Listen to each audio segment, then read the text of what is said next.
All right.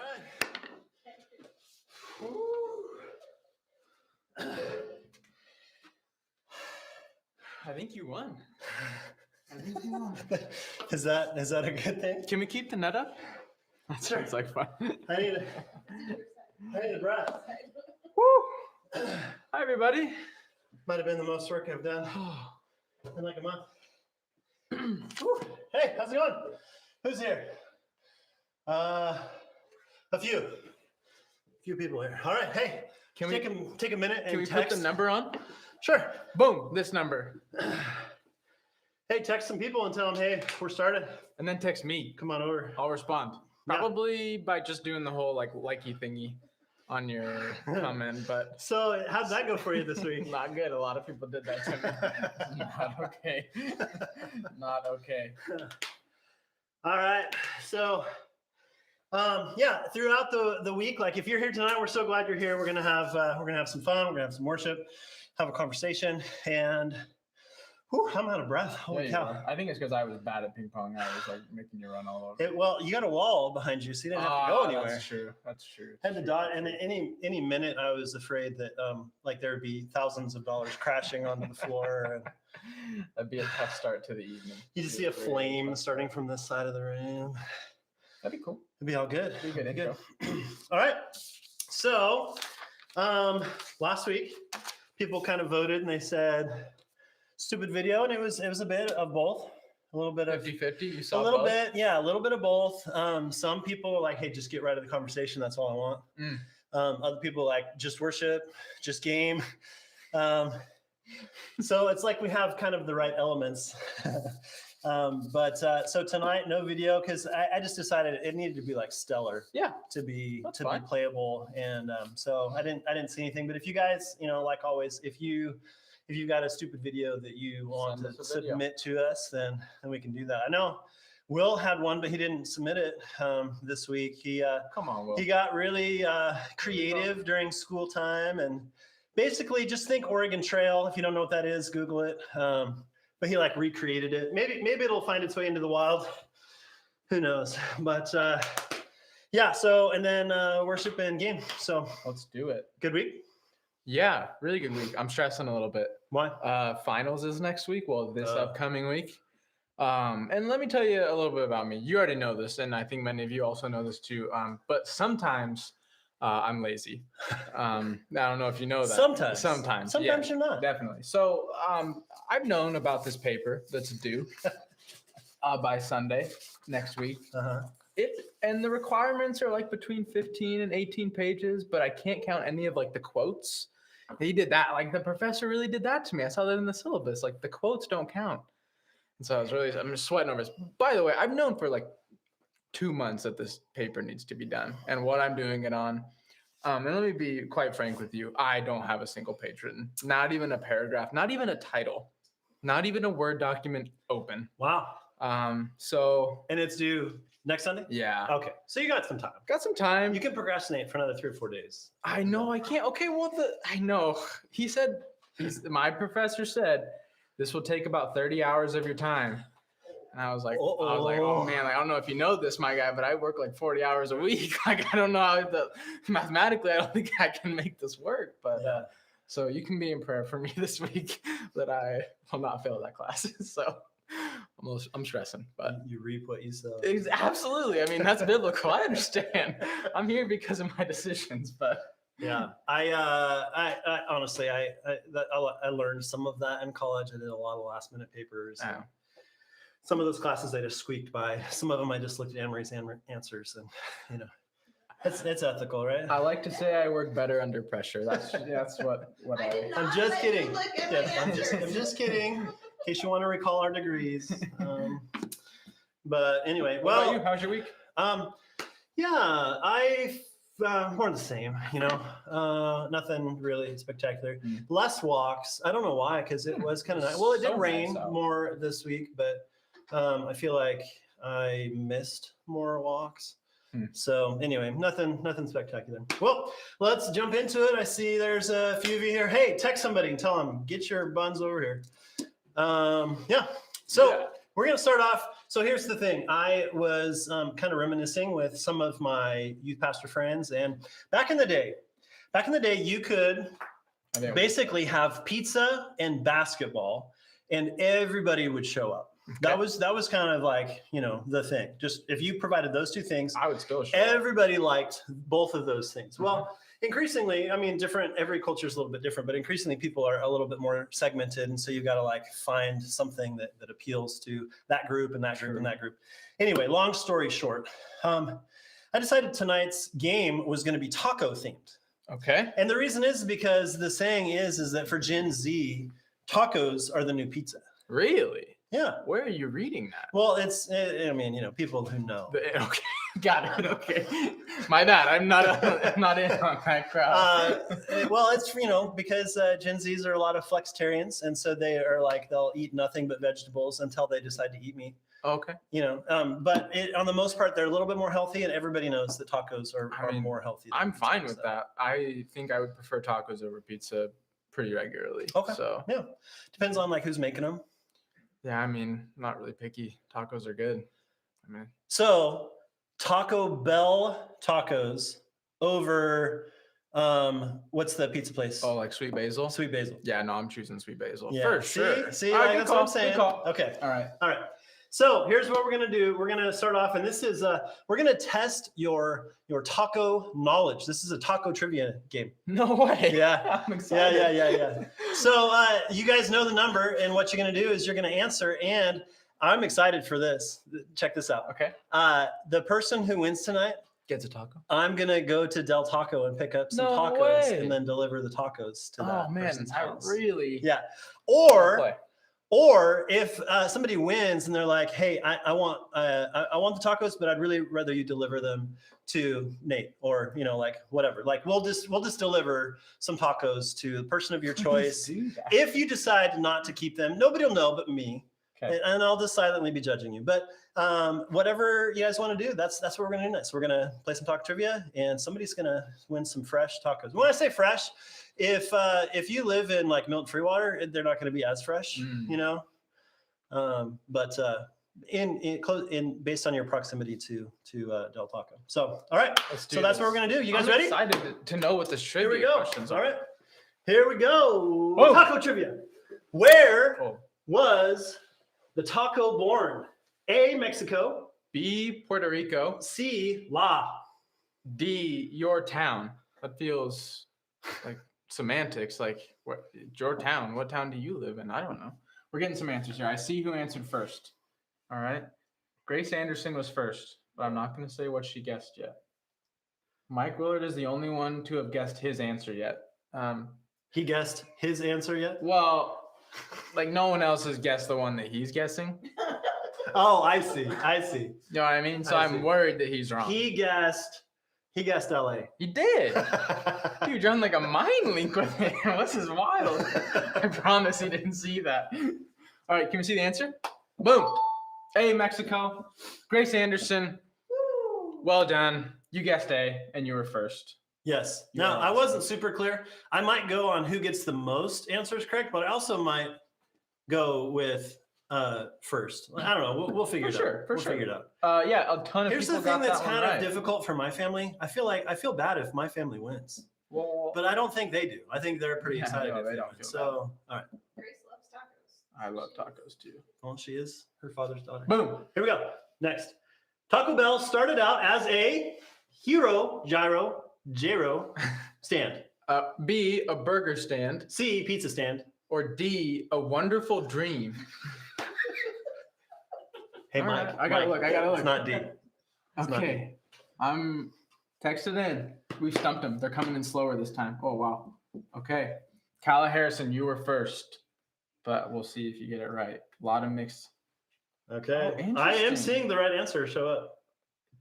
Okay. People, you know what? Some of you are cheating. Oh, are you looking at the? Oh. No, I'm looking at my watch because Okay. it's coming in on my watch. How? They're Googling it. So they're Googling.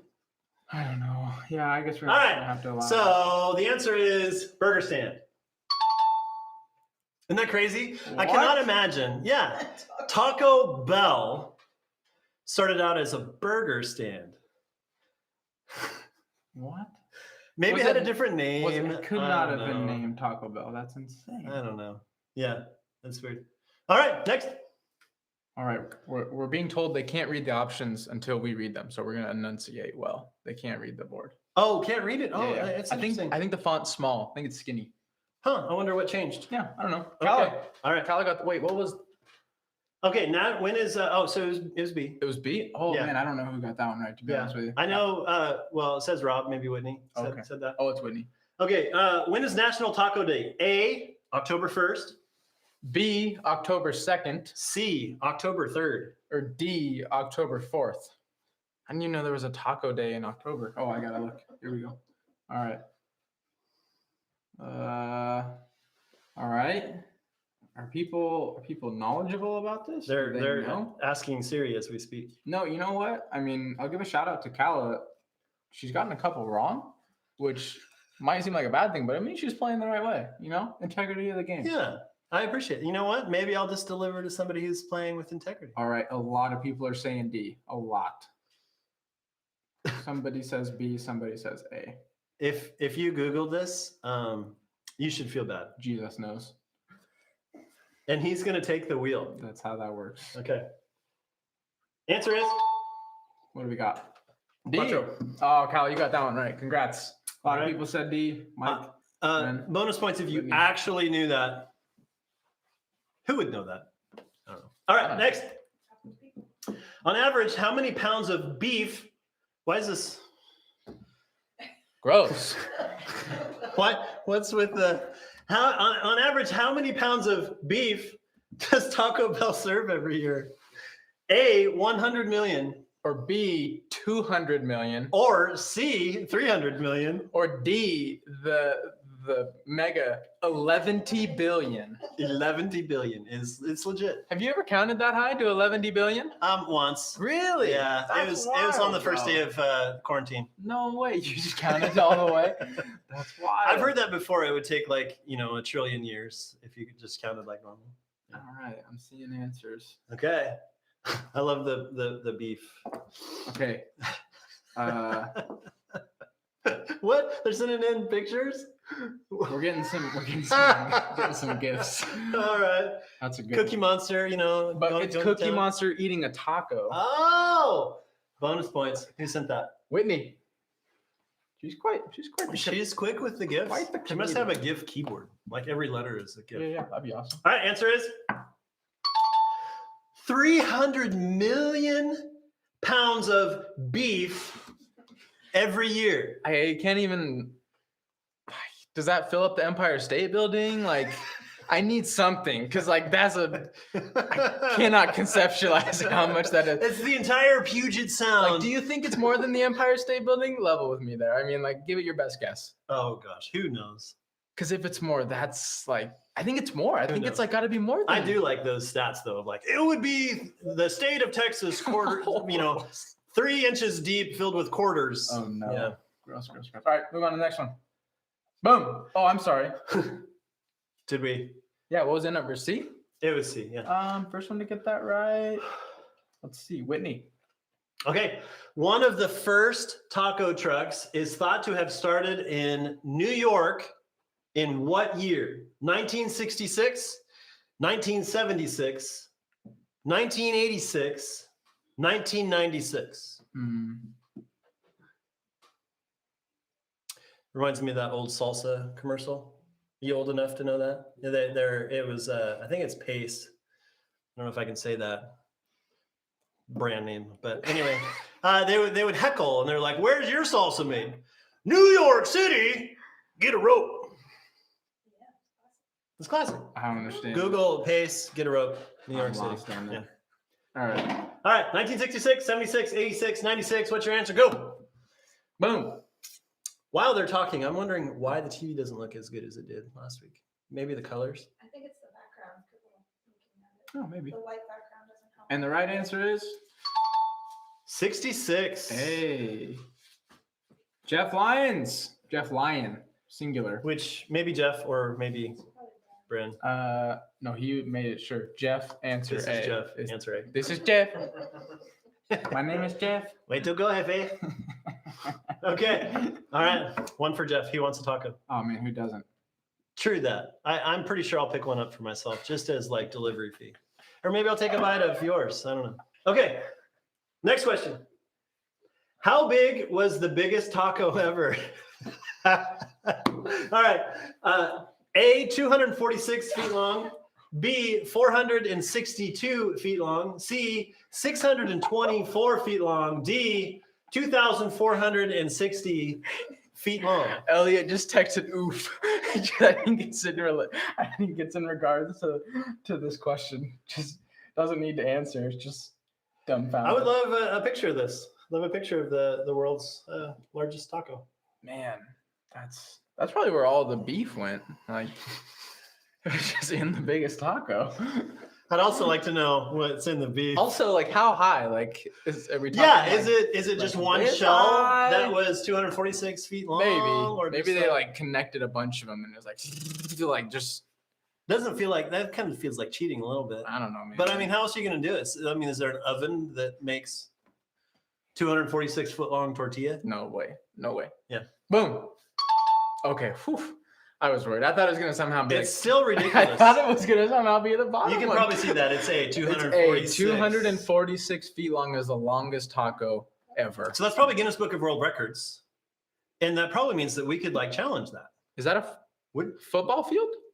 No, not a football field. Not quite a football. But probably like 75 yards. So 100 yards. That's 300 feet. Yeah. It was the biggest taco Mathing. in the world. Math. That's hard. Yeah. So yeah, we could just borrow the football field over here and like challenge the world record taco. That's not it. Yeah, you're sending in pictures that are not. If you can find a picture of the longest taco, just send that my way. I gotta see that. There's lots of pictures. I would appreciate it. A lot of people feel like there's okay. Next. No way. How many we got left? Survey says okay, four left. What does the word taco mean? A, delicious lunch. B, cheap lunch. C, light lunch. D, diarrhea. Definitely D.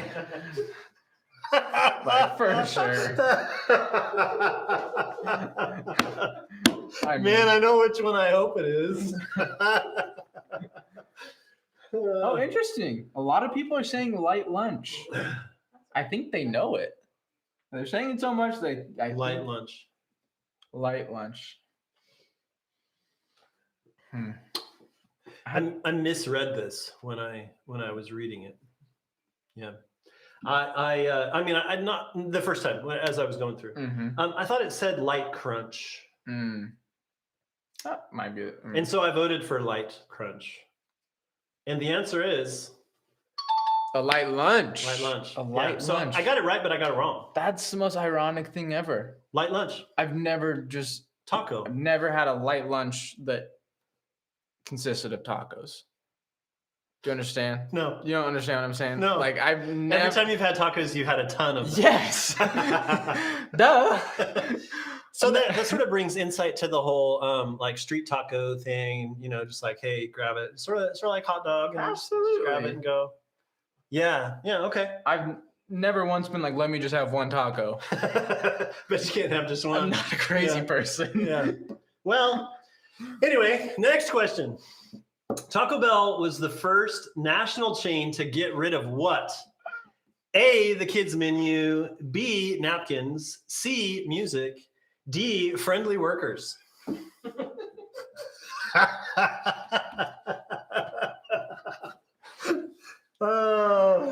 Good times. Yes, we got our first answer. Your mom. Your mom. I don't know. It's not on there. That works. Yeah. Maybe it was the tacos that got to her. Could have been. Diarrhea Yeah, situation. yeah. Yeah, you get it. All right. Kids menu, napkins, music, friendly workers. It's got to be kids menu, right? Yeah. Ah, nice. Nice call. You like that? Yeah. That's kind of mind blowing that they were the first one because if you looked, maybe this is coming up later. Yeah, it's coming up later. Oh, okay. Mike Willard got that one right, though. He was the first one to get it right. Way to go, Was Mike. not the first to answer, first to get it right, though. Very important. Yeah. Right. A lot Next. of people said C. How many left? 2? Yeah, we'll do 2 more. 3. All right. Salsa is Spanish for what it is, really? A, sauce. B, spice.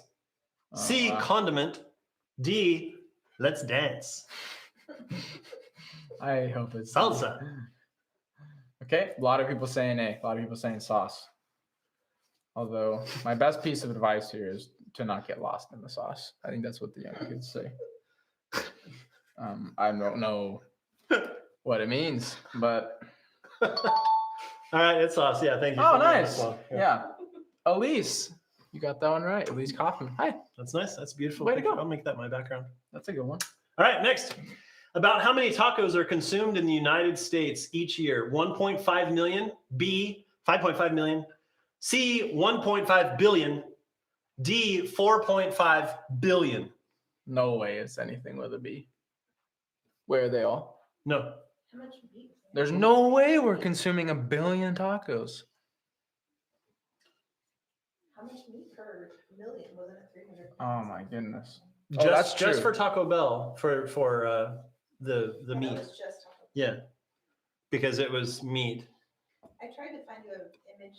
Oh, someone sent me an image of the taco. It's wild. No, for the 300, how much space? 300? Oh, that would be helpful too. All right, answer is 4.5 billion. The biggest number. Wow. Let's see. Kirsten got that one right first. Again, not the You first know, to answer. Americans are known for their slim and trim, No, we're not. athletic diet. Not even close. So maybe because we don't take the light lunch thing very. Maybe we have yes. more common knowledge. See, I told you Light that's lunch ironic. Yeah, one taco, not 7. All right, next, last one. All right. What did Del Taco offer almost a decade before McDonald's did? I didn't know that they were around before McDonald's. All right. A, combo meals. B, drive-through. C, dollar menu. D, kids meals. Oh man. Shout out Paul Bauman. I can't remember the first time I saw Del Taco, but it was way after Taco Bell. What did they offer?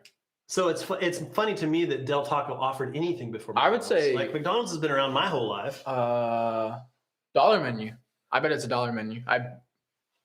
Dollar menu. I'm fairly confident. I'm going to say drive-through. Okay. Wait, you know the answer. Oh. Well, this is I was with you, Nate. no good. That's crazy. I know, man. Well, you would think like, what's 2 restaurants that have great drive-through service? That's not a commentary on bad service, but just like I think McDonald's is pretty good. Yeah, at They're man. like it's fast. They go It's just so fast. it's part of like their marketing scheme, whether you're in the building or out. It's like really really fast. So that's just amazing to me that they a decade before. That's crazy. It's wild, dude. Yeah. Now you know. Taco trivia, man. I know. That's good So stuff. I don't know if we actually said why we're doing it, not just because I like tacos, Oh. but because Cinco de Mayo is coming up. And we could have done it next week. However, there was a popular vote that we celebrate both Cinco de Mayo and also the 4th of next month is a pretty popular day as well. Definitely. Yeah. May the 4th is a pretty popular Star Wars I know, holiday. man. Yeah. So next week we're gonna have a little. Why don't you start researching your Star Wars? Oh, that'd be facts. And That'd be so we'll good. have some Star Wars fun next Nice. week. All right. Well, sorry that we got a little long-winded. We yeah. So I'm glad you're still here. That But happens. but now we're gonna have some worship. So True let's have worship. Jonathan come up. I'll be back. I was just in my zone back there, man. So good, man. That was really good to have back. Really, really grateful to have that. Thank you, Jonathan. Yeah. Thanks, man. All right, friends. Well, we're going to continue our conversation. So, if you were with us last week, we started this series appropriately named "What to Do When You Don't Know What to Do." Which, so when I first started this, I just reached out to somebody and said, "Do you know in lead speak what this means?" And so I just texted WTDWYDK.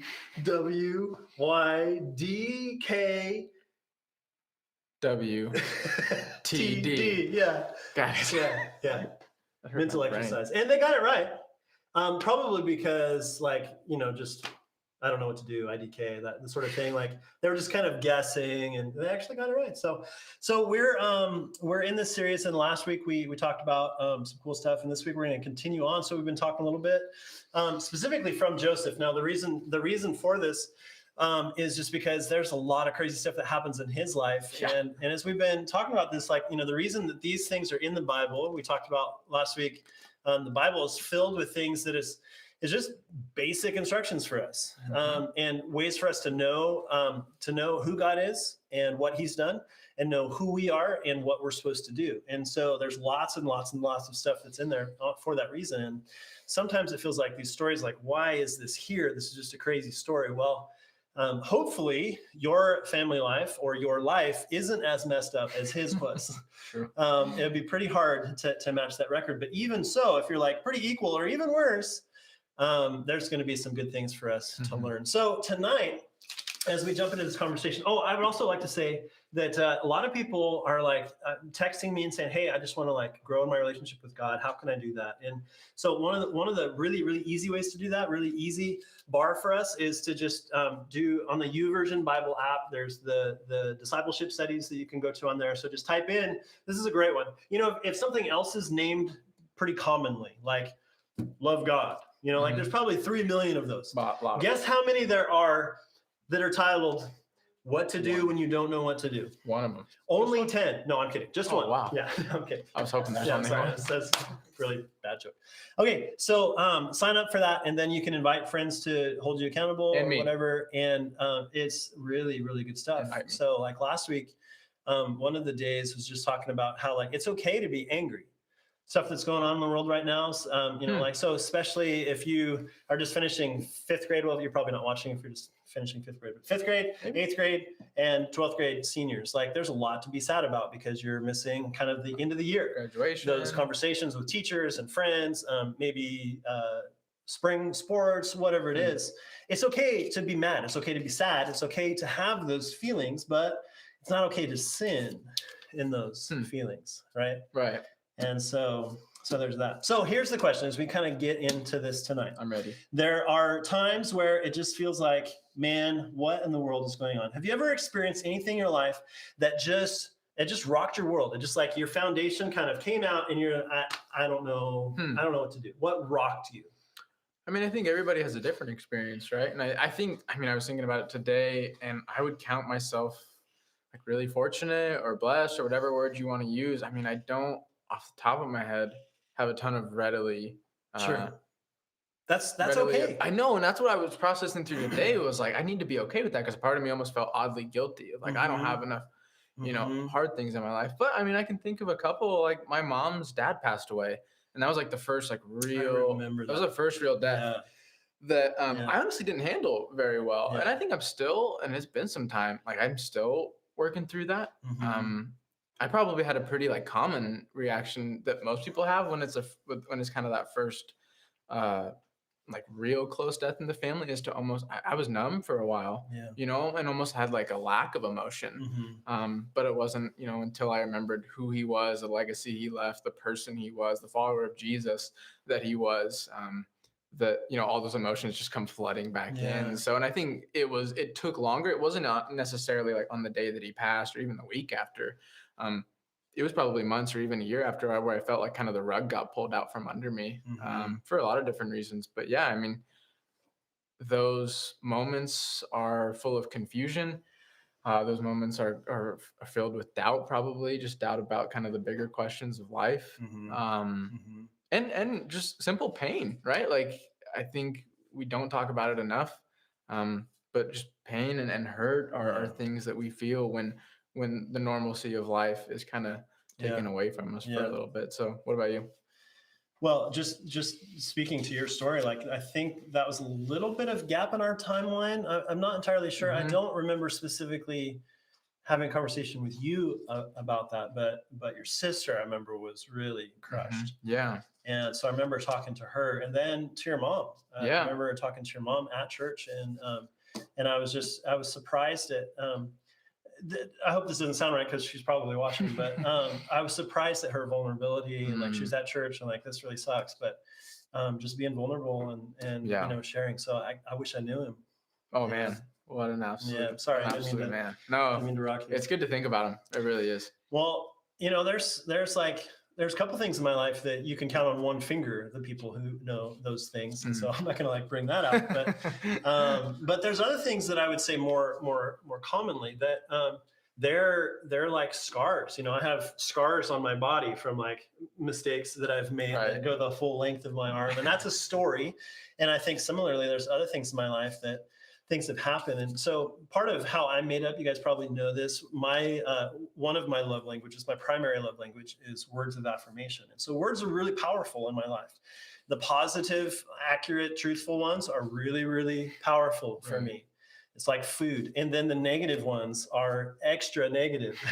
And so there's that piece. And then there's another piece that's, I'm very, very loyal, very, very loyal. There's another set of how you can understand who people are, and they're like, there's the lion and there's the beaver and there's the Labrador Retriever. And the Labrador Retriever is just very faithful, very trusting. And even if you hurt it, it's just going to come back and what did I do? Well, I will fix it. I promise, And so that's my personality too. So words of affirmation and loyalty. And so some of the big scars that I have in my life are when I was at churches helping people, and I would have somebody who would say something incredibly hurtful, somebody who was close. It's like if somebody walking down the street and they say something, you're like, hey, I don't know you, no big deal. But when somebody's close to you and they say something hurtful, that hurts. Yeah. And some of those scars really, really rocked me. And suddenly I'm like, am I even called to do this job? Right. I'm out if they're, I think that's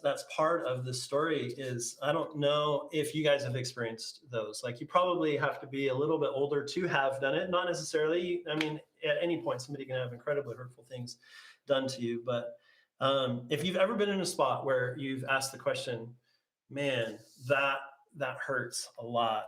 What do I do now? Yeah. So let's jump into the story. Sounds good. This is in Genesis chapter 37. And I think we have it here, although you probably can't see it. So it'd be helpful to just go ahead and grab a Bible, because I know that you're all sitting next to your Bible. As you do. Don't close your phone anyway.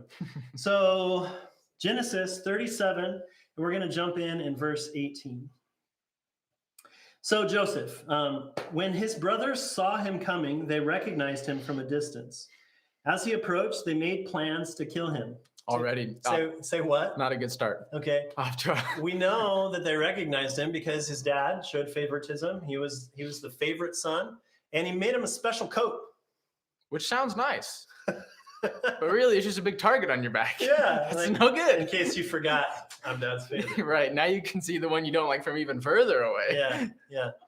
I'm not sure exactly the timeline. He may have been the youngest. He was definitely one of the younger brothers. I don't know if at this time he was the absolute youngest, but still one of the youngers. So it wouldn't be that odd for him to not be working where they're working. But anyway, from a long distance away, they see him coming and they make plans to kill him.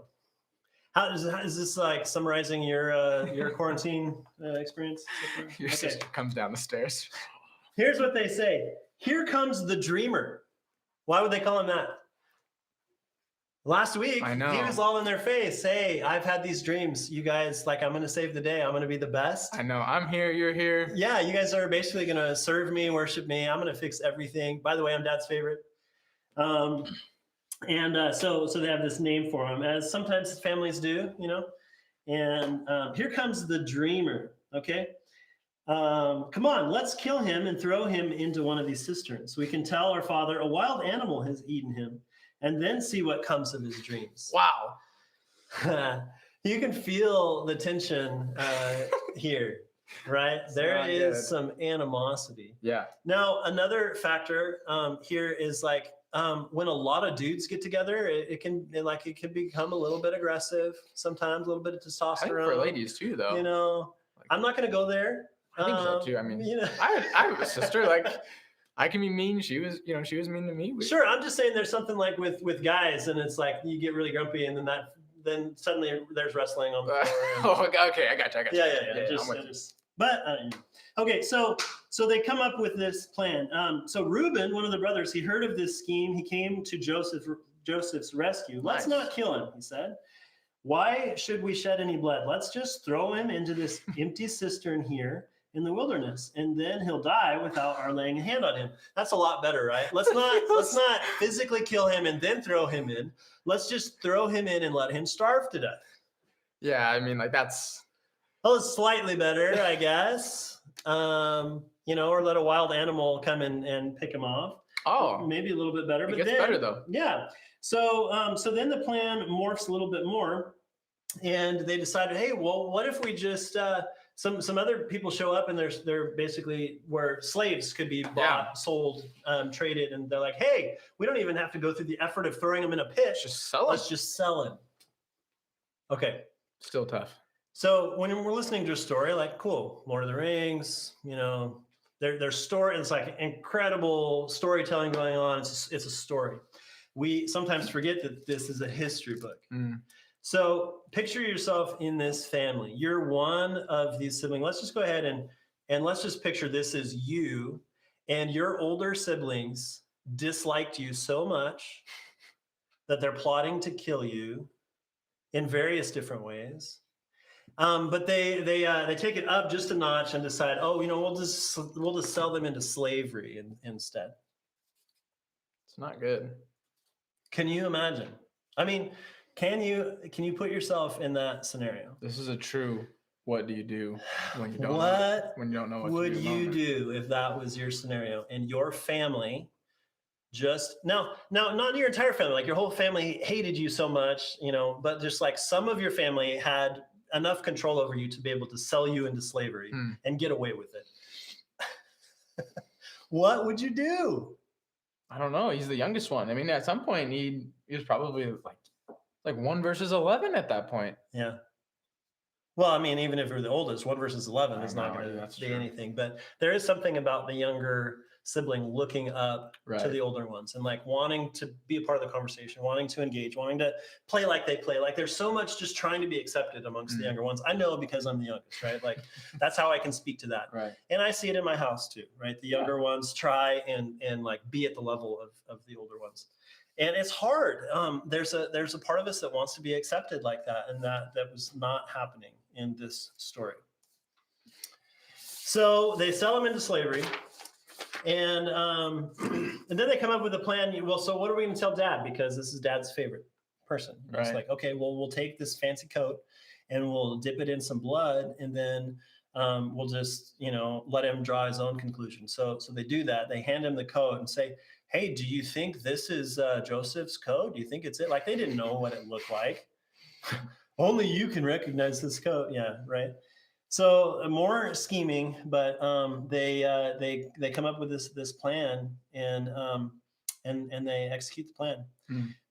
So Joseph has got to be feeling pretty good right now. Don't you think? No, I mean he's got to be questioning all of life's big questions, right? Like he's questioning like, who am I? What is my purpose in this world? Like your life's just been flipped upside down. I think that's like these are the key elements of when we're in these moments of hurt, right? When we're in these moments of pain, when we're in these moments of hurt, all of our big questions start to come up. Like what does God say about me? If this is happening to me, all of these things, right? Like who am I to my family? Who am I to my friends? Who am I to myself, right? I mean, what do I know about God in this situation? We start to re-ask all of these questions. And I imagine he's asking them all here. Yeah. I'd love to know. It appears from reading the text that he had a high level of confidence that God had given him these dreams, that he was going to save his family and potentially a lot of other people, but at least his family. And it appears, as we look at the text, that he was very, very clear on the fact that God had revealed that to him. And now he is in a caravan full of people not in his family and slaves not treated well, right? Yeah. So you've got to be questioning, wait, so did I have that wrong? Like I thought that God was saying that good things were going to happen with my life, and now I'm a slave headed to a foreign country. I think the word despair comes to mind. Yeah. Despair is a pretty strong word, and I wouldn't say that I've been in despair maybe ever. That's a strong word, right? Despair is a pretty heavy word, and I would say that this is probably one of those times where, like, what hope do I possibly have? Like, it's either death or be a slave, I guess, a slave, but maybe death. Yeah. Wild. What do you do? So here we get a little bit of clue as Joseph is pondering this, and I think we have this verse, but I don't know if you can see it. So in Genesis 39:2, it says, "But God was with him." But God was with Joseph. And it's another one of those things that as you're reading, like you could just really pass over that really, really quickly. But I've got to believe in that moment that was incredibly helpful for him to know. Like, I don't know how that was confirmed, if it was in a dream or if he just felt God's presence. But the text says that God was with him. Now, we know academically that God has the ability to be everywhere. He is all places. He's fully God, every place that he is. Like, there's all these attributes of God that we understand. So we know academically God was there with him. Sure. But there's like an extra emphasis on the presence of God with him. And that must have been really, really helpful. So the question has to be, okay, so my life I didn't get sold into slavery, but I do have some stuff in my life that's not great. I love the timing of this series. I love that, we've never seen what we're seeing right now, ever. So there's a lot of like, well, what do I do now?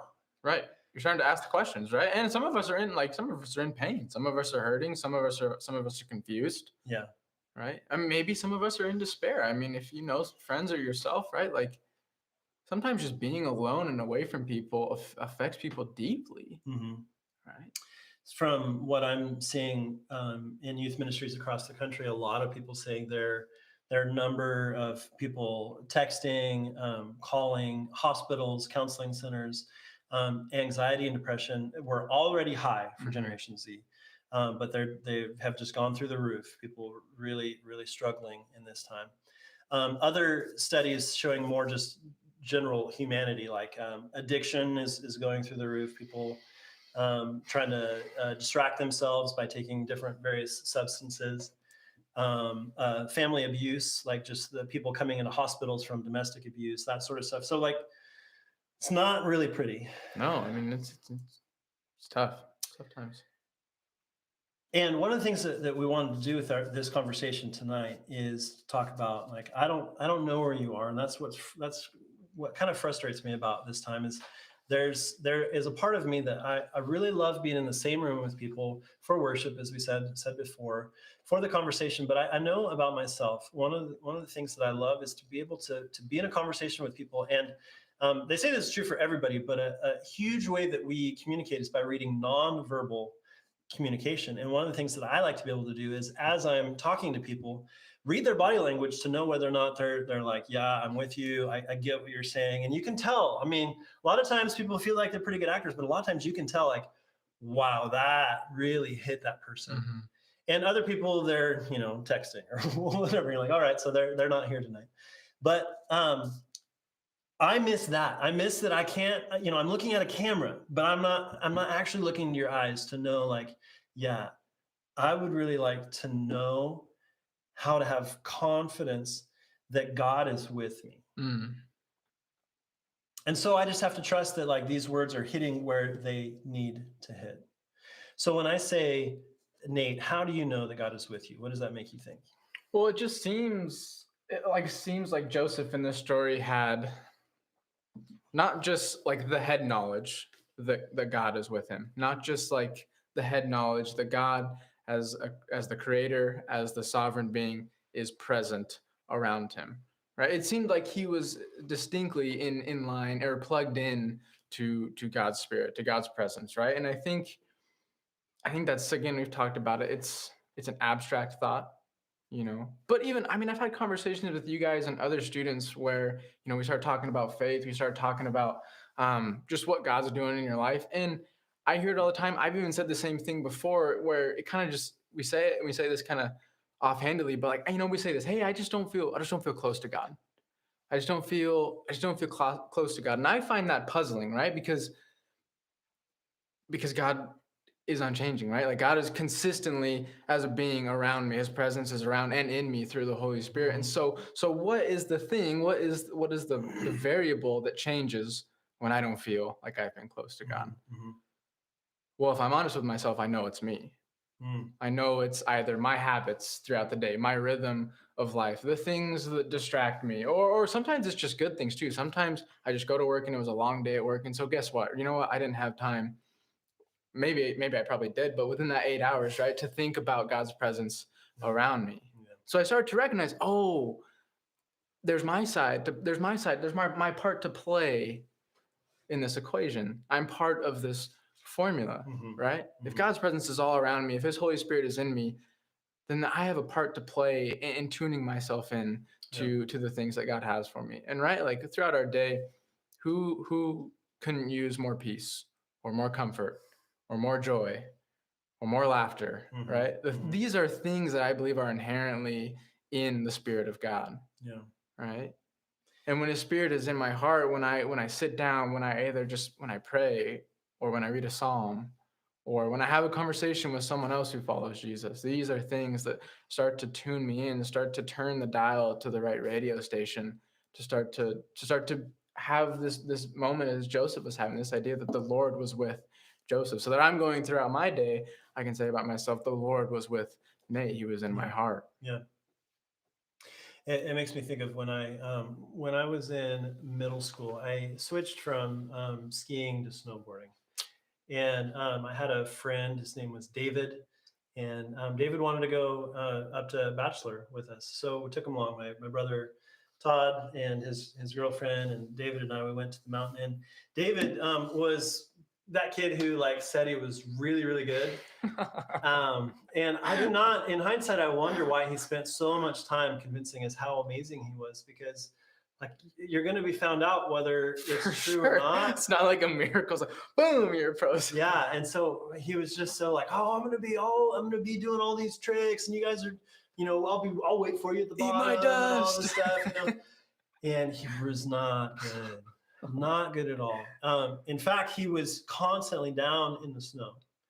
And it became really ridiculous, because I'm thinking, wow, this guy's going to be really good. I'm going to have to really work hard to keep up, and and try not to be the furthest one down. Everybody's waiting on me or whatever. But he was in the snow all the time, and he just would cry and moan and complain about how cold he was.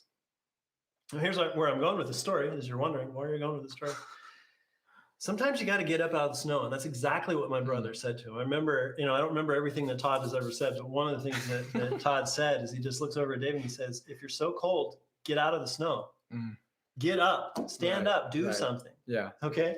And where I'm going with this is, we know, academically, I struggled with going to this bottom line tonight of just know that God is with you, because I think probably, everybody who's watching right now probably academically knows God is with me. And you hear it all the time. Right? And you hear it a lot, right? You do. But there obviously is a disconnect when still we struggle with our faith and feeling close to God. And you had insight from conversations that you had of just people saying hey, I know that God is with me, but I don't feel like God is with me. Now, I'm not trying to equate, the apathy that we had towards David and just get up. Right, yeah. But it does require a choice. Yeah. It requires some action. So I'm thinking of, I'll put it on myself. I'm thinking when Travis and I wanted to go up Mount Hood last year, and Travis is, he's a stud, right? Oh yeah. And he's way ahead of me. And he was slowing his pace, I'm sure. But I just kind of kept wondering, like, man, I hope that I'm not ruining the experience for him. I hope I'm not bumming him out. I'll just take another step because I like want to accomplish this goal. But man, I hope that that I can accomplish this goal. And I couldn't focus on the top of the mountain. I had to focus on each step. Mm-hmm. And that's all I could do. Right. And I feel like that is true in my relationship with God too, of like someday I want people to have the kind of memory like you do of your grandpa. You know, I want my kids to want to be around me. I want the church that I'm at to value what I think and I do. Like I want those things, but I can't focus on the end goal. I can only focus on today. I can only focus on this moment. And I feel like that just take this step will equal a long-term goal. That's how it works for me. Yeah, I think that's right. Yeah. Yeah. No doubt. And I think we really want just like, I want today to have an amazing faith or relationship or whatever it is, Right. but it doesn't work that way. And so it's kind of not very sexy, you know? Right. It's like, I have to work at this all the time. That's really hard. So I want to bring some clarity before we shut this down. We know that God has done everything that needs to be done to make us reunited with him. For sure. Okay. It is 100% done on his side. What we have the opportunity to do is to agree with him and move in those ways. Right. So when somebody says, I don't feel very close to God, I'm like, okay, let's talk about how you're spending time with God. Yeah. Are you choosing to worship? Whether it be in song or just in your heart and the radio, like whatever, are you spending time where you're like, God, you are good? I'm so grateful Jonathan chose that song tonight. You are good.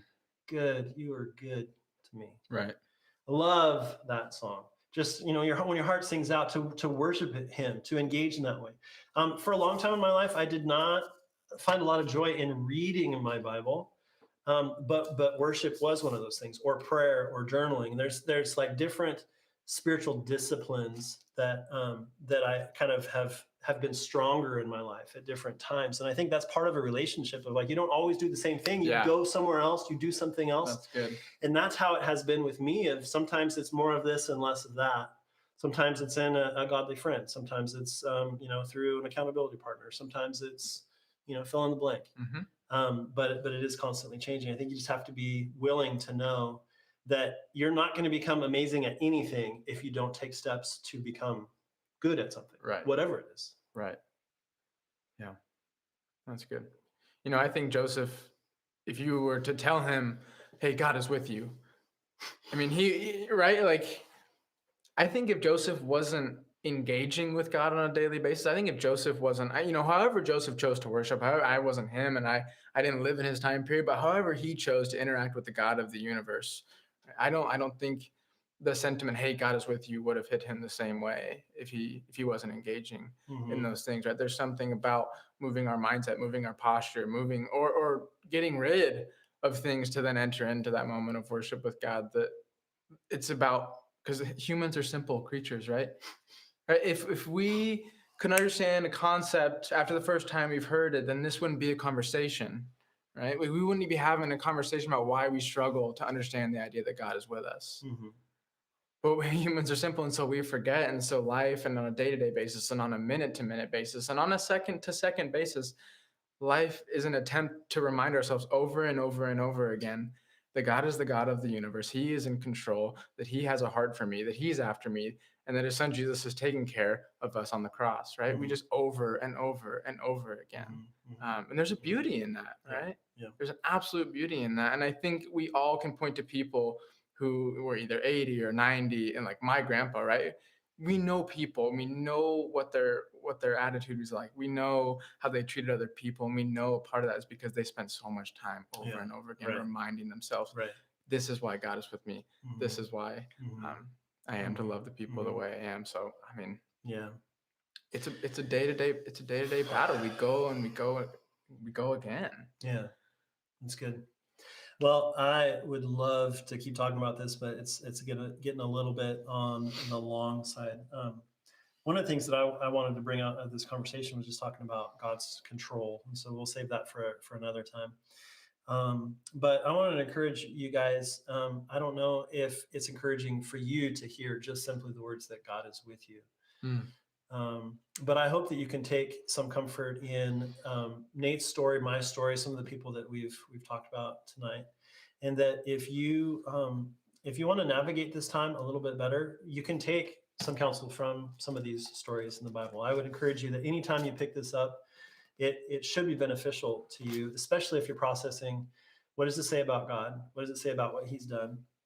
What does it say about me and what I'm supposed to do? If you read through it with that filter, then you can kind of take not just a like, oh, cool history book, or even worse, cool book that has no Right. importance. But to say like, what am I supposed to get from this? And so if you just dive into this Genesis passage, 37, you can kind of look through the lens of like, how important is it for me to understand that God is with me, and how can I feel that presence more? One of the beautiful things about, as you said, people who have a relationship with God, they have a confidence that God is showing up, and it's because the person has the choice to be in that relationship. God, in all of his sovereignty, controls everything except for he chooses to allow you to have a choice in the relationship. No robots. You get to choose whether or not you're close to God. And so your closeness to God is in that instance in your control, how close to God you are.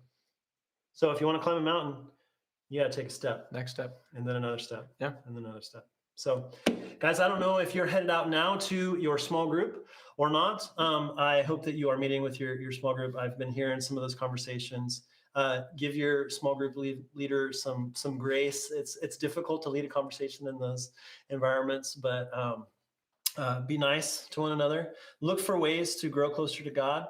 And I would love to hear from you. So text me or call me or whatever. I'd love to just hear what's going on in your life. Hey, I'm going to pray, and then we'll send you out. God, we thank you for this opportunity to get together. And I just pray that you would help us to understand that you are with us. And God, give us really, really clear next steps. I know it's different for everybody. And so I just pray you'd help us to know what that next step is, that we can feel your presence heavy and close to us. We need that. And the world needs that. God, not just for our own sanity, but because the people around us who don't know you really, really need us to show up and reflect you to them. So God, we pray these things in Jesus' name. And everybody said, Amen. All right, guys, we will see you next week. Hope you have a great week. Bye. Bye.